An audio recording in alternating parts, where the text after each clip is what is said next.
It's time for another Dice Tower review with the Chief, Bart Brunscheen.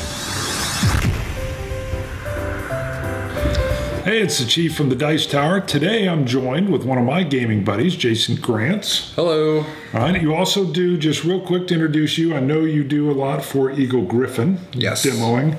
And you're going to be an upcoming, what do they call it? The Envoy program. Okay, very cool. A group of heralds all across the country demoing a lot of different games for people. Very cool. And today, that's perfect because we're going to be talking about Warring Kingdoms from Harry T. Gao. I think I'm pronouncing his name right. This was a Kickstarter game. It's a deck builder that has a direct player-to-player conflict built in. And it can handle up to 4, although 2 I would probably, I don't know, we didn't try it with 4, but it was a little chaotic just with us. Yeah, with 2 it was still a little longer than what I would have liked for a... But it can handle up to 4, but hey, let's go in and I'll show you what we're talking about so you can kind of see the setup of the cards. I'll show you a few cards, show you the mechanisms, and then we'll come back in and we'll tell you a little bit more what we think about it. This is the basic setup of Warring Kingdom. You're going to have a castle. You're going to be defending your castle at all costs. You lose if your castle falls. Nice little reference sheet. Yes, there's some dice in this game. You do some battling. I'll explain later. You start with a hand of 10 cards, and I'm going to kind of roll up here a little bit. And this is the lay of the land. Yes, this is intriguing. I will get to this in a little bit. This is the basic first start. And out of that, you're going to have 3 town guards, 4 coppers, if I remember right, yep, and 3 beggars. I'm going to set these down just so you can get a look at kind of what the particulars are of the card, and then we'll go into how gameplay runs. And yes, I will explain these, which are very cool, if not slightly random. All right, here's our beggar. Like all deck builders, the hand you start with is not good. You've got 3 beggars, 3 town guards, and 4 copper. You're going to be trading up. Let's go over the card real quick. Just his name. This is how much he's going to cost, which is 0 in this case, to buy him in order to put more of them in your hand if you want them. There's a cool aspect to combat. You can put guys down in front of your castle. You're going to want to do this. They're going to help defend your castle if it gets attacked. And there's an upkeep. The beggar costs no upkeep. If you get some great fighters out there, they're going to cost you some money. This is your attack strength, the top part of the shield, your defense strength. Okay, he has none. You're going to see that get a little bit better. And his health. You can only take 3 damage. Then it tells you he's a civilian, he's a villager. And then he's got a very cool action. We'll get into the action stage here in a section. I just wanted to show you a comparison of the cards. So the basic ones you can buy. Now let's go to the town guard. You can see he's going to cost 2. He still has no upkeep, but you can see his 2 and his 3 have gotten better, and he's a little bit healthier, stronger. And again, he's got a slightly different action. And then the other basic guy you can get is your warrior. You're going to see he's going to cost 4. He actually has your first upkeep that you're going to see. He's a 4/5, defense is 5. And he's got a 6 health, and he's actually a full soldier. The melee comes in with different weapons he can carry and whatnot.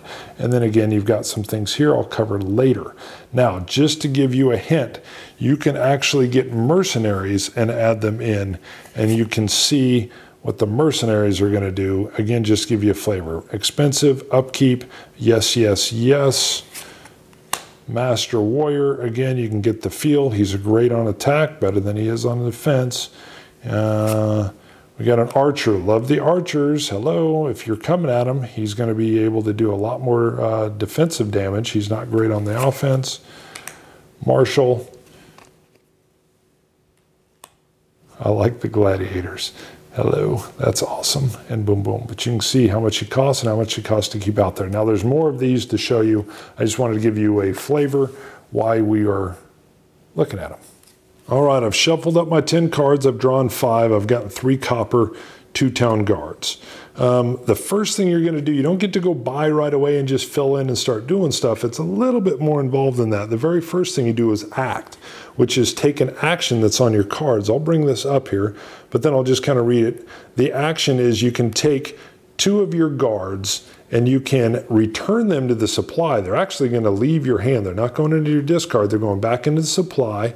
So they would go into here. I'm going to get a beggar that's going to go into my discard. And then what the rest of the text said was I get to go to the mercenary deck, which is way up there. And I'm going to flip off the top 3 cards and I'm going to get the cheapest. This is a quick way to basically get some better fighters into your deck. Yes, it's costly. That's basically costing me 4 because these are worth 2 apiece. But I'll show you. 1, 2, 3. Now this is where some of my quibbles are. Even this is random. There's a range of what you can get in here, good to bad, and you're going to get the lowest. So you can see I've gotten an archer, which is worth 3. I've gotten this master warrior. Would have been nice if I could have gotten him. And I've got a veteran for 7. What is somewhat difficult as you play the game and it starts to come to you as you play more of it is everybody's got their own little unique action. And when you go draw from a deck, it's not like you've got all archers there, all veterans there. You've got a mix of things that are in there. And it is a little bit overwhelming as you're first playing because, okay, I know I'm only going to get the cheapest guy, but as you're playing, there's a little AP because everybody's kind of reading what does that guy do, what's his upkeep, you know, what's his defense versus his attack ability. So there's a little bit of, there's a lot of growing into the game as you're playing. When I first came into it, I didn't expect much, and it grew on me as I played. So, but there's randomness in the flipping over and the drawing of cards. All right, let's say instead of the 2 town guards, I'd gotten the beggars and the money instead. And when I go to take an action, I want to do what the beggar says here. Well, the beggar's a little bit different. As you can see, instead I'm going to discard 2 income cards. So I'm not going to return them up here. They're just going to go to my discard pile. I will be returning the beggar. It's as if I've trained him, I believe, thematically. He's going to return, but I'm going to get to grab a warrior and throw him into my hand. All right, the second thing you can do on your turn is deploy. Deploy is simply taking warriors or beggars, which the designer calls meat shields, and putting them in front of your castle to defend it.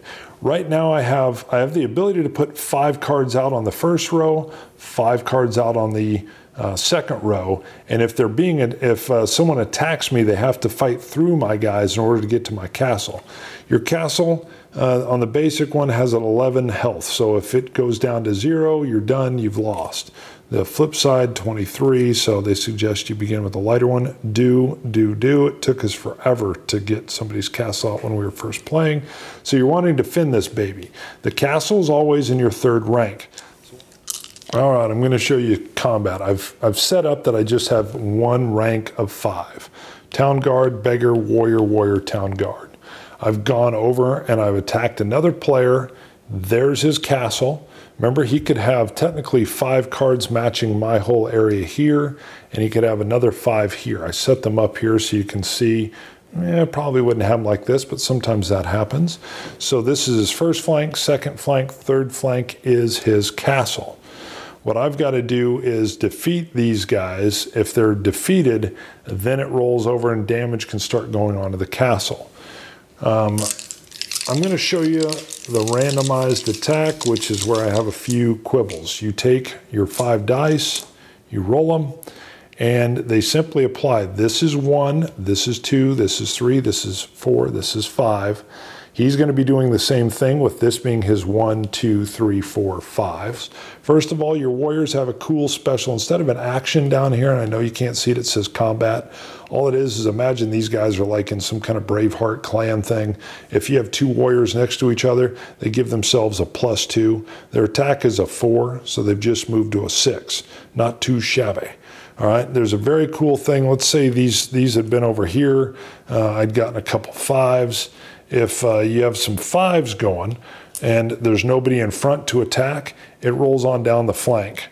So this guy would be being attacked not only by my warrior at 6, but he would have this town guard has a 2 and he got it twice.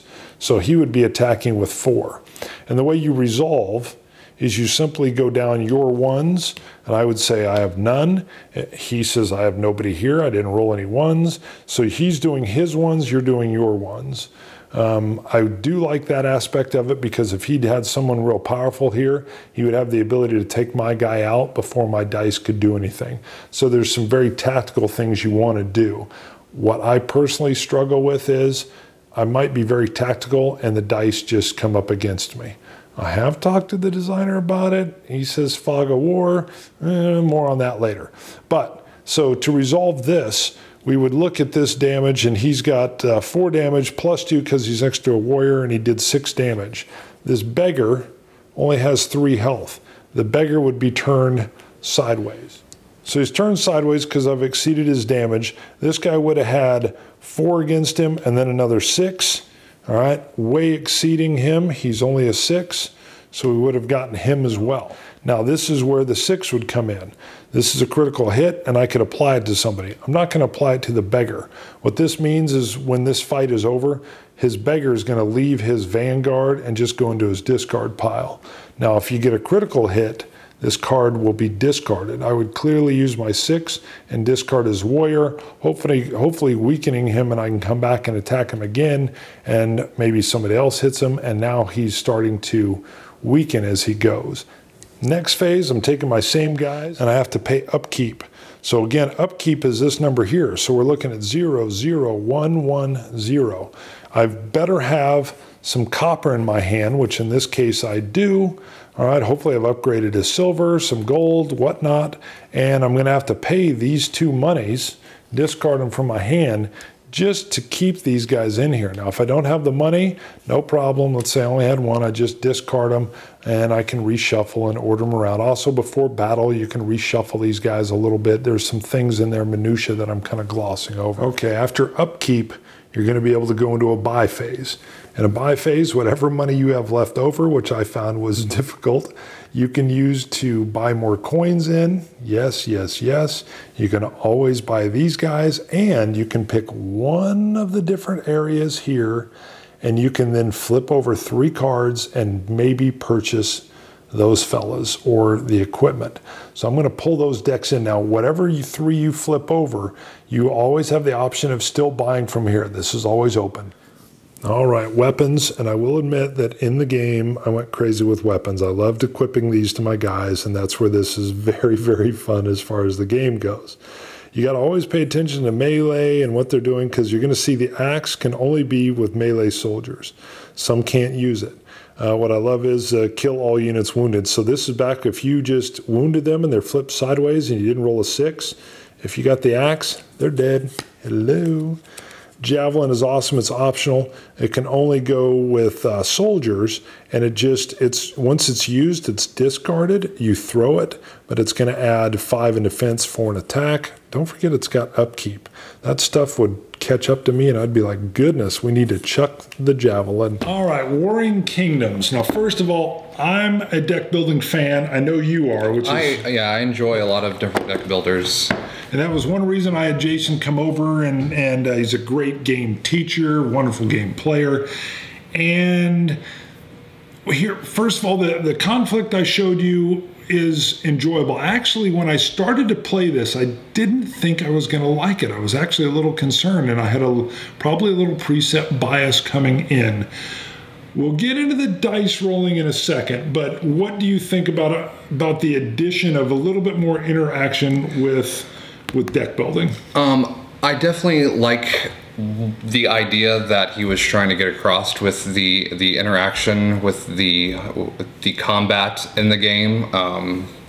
I would have liked if there was a little bit more control over that combat, but I think it is definitely a nice step in a different direction. It's definitely unique and it's different, and I've never seen it done in a kind of deck building game before. The other thing too is I think there's a little bit of self-balancing you have to do. You can't really go heavy into, building up an army and not, worry about your income, because if you don't balance them both well, you're not going to be able to afford to keep that army, and it's going to go away because you're not going to be able to afford to pay that upkeep, and then you're just going to have to start over and rebuild that up again. And, you know, like most deck builders, it takes a while to see what's going to trigger. Back up, and then we'll wrap up. Just that last thing, and I did talk to Harry about this, I was just wishing, you know, maybe I had cavalry units that would allow me to, you know, if you have a cavalry unit out, you could flip your die one, you know, so I could go up or down, and that would allow me to be a little bit more adjustable. Yeah, I think the battle resolution mechanic of this game is neat, but I feel like there needs to be more ways to mitigate the dice. I really enjoy dice games, and one of my favorite parts about dice games is even though they're really luck focused, you still have control, because most of them will allow you to save certain dice and re-roll them or change them in different and interesting ways. And while this game does have a card that allows you to either roll an extra die or to re-roll a certain number of dice once, I feel like having more of those types of cards, or another card where maybe, yeah, you could say, oh, well, I have this 5 that doesn't do me any good, but I can, as the general, I can call out, and now that becomes a 4, and I can use the army that I have in my 4 location to do battle for me. I love the idea of taking deck builders and changing them up and getting that interaction going, and you can attack across the table, and so I enjoyed that aspect of it. Yeah, I would agree with that. I like, I really was like kind of thinking about the different things that I could have done better. I definitely should have been focusing more on my income aspect, because I kind of fell into that trap of wanting to really protect my castle, and I would go after all these really cool like armor cards and things like that, and then I couldn't afford them. But I do feel like that that frustration with the battle mechanic kind of put a damper on it for me. I would definitely give this another shot. I would totally play it again, but I feel like there, maybe with an expansion, that something can happen to make that. He's got an expansion plan. So Warring Kingdoms, or Warring Kingdom, not Kingdoms. Kingdom. If you like deck builders, go out and give it a shot. You know, it's definitely an interesting take on the genre of deck building. So, absolutely. All right, Jason and Bart, or Chief, see you guys later. Thanks so much for watching the Dice Tower videos. Find more great videos and reviews, as well as our top-rated audio podcast at Dicetower.com. You can also find other great shows at Dicetowernetwork.com. I'm Eric Summerer, and you've been watching The Dice Tower. The Dice Tower is sponsored by Cool Stuff Inc., where you can find great games for great prices. Cool stuff in stock. Check them out at CoolStuffInc.com.